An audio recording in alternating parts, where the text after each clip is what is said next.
आज आजमगढ़ से कई राज्यों में करीब 34,000 करोड़ रुपए के प्रोजेक्ट उसका लोकार्पण और शिलान्यास हुआ है।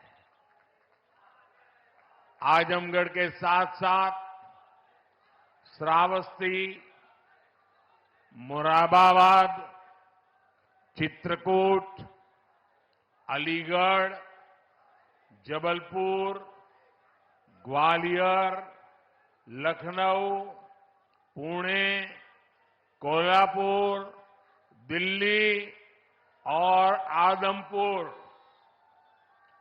इतने सारे एयरपोर्ट्स पर नए टर्मिनल भवन का उद्घाटन हुआ है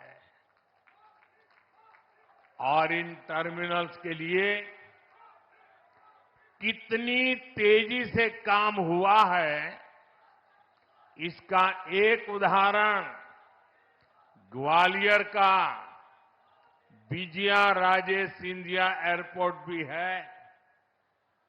ये एयरपोर्ट सिर्फ 16 महीने की अवधि में बनकर तैयार हो गया है।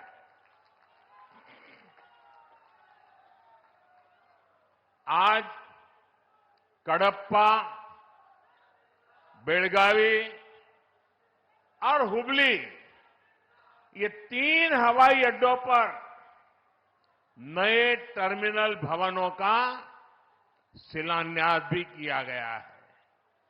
ये सारे प्रयास देश के सामान्य मानवी के लिए हवाई जहाज की यात्रा को और ज्यादा सहज और सुलभ बनाएंगे।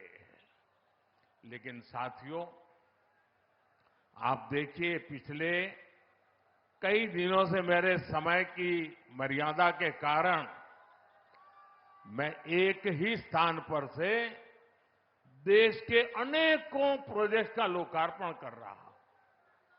और जब लोग सुनते हैं कि देश में एक साथ इतने एयरपोर्ट, एक साथ इतने रेलवे स्टेशन, एक साथ इतने हवाई अड्डे, एक साथ इतने आईआईएम, एक साथ इतने एम्स, लोग अचरज हो जा रहे हैं। और कभी कभी पुरानी जो सोच रहती थी ना, तो इसको भी उसी चौखट में बिठाते हैं और क्या कहते हैं, अरे भाई ये तो सब चुनाव का मौसम है ना। अरे मेहरबान, चुनाव के मौसम में पहले क्या हुआ करता था? पहले की सरकारों में बैठे हुए लोग जनता की आंख में धूल झोंकने के लिए घोषणाएं कर देते थे। कभी कभी तो इनकी हिम्मत इतनी होती थी कि पार्लियामेंट में भी रेलवे की नई नई योजनाएं घोषित कर देते थे, बाद में कोई पूछने वाला नहीं। और जब मैं एनालिसिस करता तो 35 साल पहले घोषणा हुई। कभी चुनाव के पहले पत्थर गाड़ देते थे आकर के, फिर खो जाते थे, पत्थर भी खो जाते थे, नेता भी खो जाते थे। यानी सिर्फ घोषणाएं होना। और मुझे याद है जब 2019 के वर्ष में मैं कोई भी योजना घोषित करता था या शिलान्यास करता था, तो पहला हेडलाइन यही बनता था कि देखो भाई, ये तो चुनाव है इसलिए हो रहा है। आज देश देख रहा है मोदी दूसरी मिट्टी का इंसान है।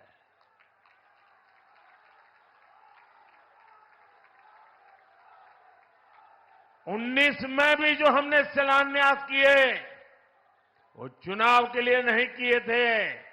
आज उसको धरातल पर उतरते हुए देख सकते हैं, उद्घाटन कर चुके हैं। और आज 24 में भी कोई मेहरबानी करके इसको चुनाव के चश्मों से न देखें। ये विकास की मेरी अनंत यात्रा का अभियान है और मैं 2047 तक देश को विकसित भारत बनाने के संकल्प के लिए तेज गति से दौड़ रहा हूं, तेज गति से देश को दौड़ा रहा हूं। दोस्तों,